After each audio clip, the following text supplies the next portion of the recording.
ఈ మూవీకి సంబంధించి నాకు ఫస్ట్ నచ్చిన విషయం మూవీ ట్రైలర్. ట్రైలర్‌లో చాలా క్లారిటీ ఉంది. మూవీ సబ్జెక్ట్ ఏంటి? మూవీ నుండి ఏం ఎక్స్‌పెక్ట్ చేయొచ్చు? అనేది చాలా క్లియర్‌గా చూయించారు. కొన్ని మూవీస్‌కి ట్రైలర్ చూసి ఏదో ఎక్స్‌పెక్ట్ చేస్తే మూవీలో ఇంకేదో ఉంటది. కానీ 'కోర్ట్' మూవీ అలా కాదు. ట్రైలర్‌తో ఏం ఎస్టాబ్లిష్ చేశారో మూవీలో కూడా ఎగ్జాక్ట్‌లీ అవే ఎలిమెంట్స్ ఉంటాయి. ఇది చాలా మంచి విషయం. ఇక డీటెయిల్స్‌లోకి వెళ్తే ట్రైలర్‌లో చూయించినట్టే ఒక teenage love story between Chandu and జాబిలి. పైసలు అండ్ పరపతితో తమ స్థాయి కోసం ఏదైనా చేసే జాబిలి వాళ్ళ ఫ్యామిలీ ఒకవైపు, ఆత్మాభిమానం తప్ప ఐశ్వర్యం లేని చందు వాళ్ళ ఫ్యామిలీ ఇంకోవైపు. చందు, జాబిలి ప్రేమ విషయం తెలిసాక వాళ్ళకున్న ఇన్‌ఫ్లూయెన్స్ అండ్ డబ్బులు యూజ్ చేసి చందుని ఏం చేశారు?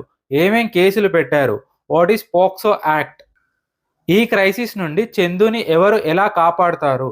ఫైనల్‌గా జాబిలి అండ్ చందు లవ్ స్టోరీ ఏమైంది? అనేది మూవీ.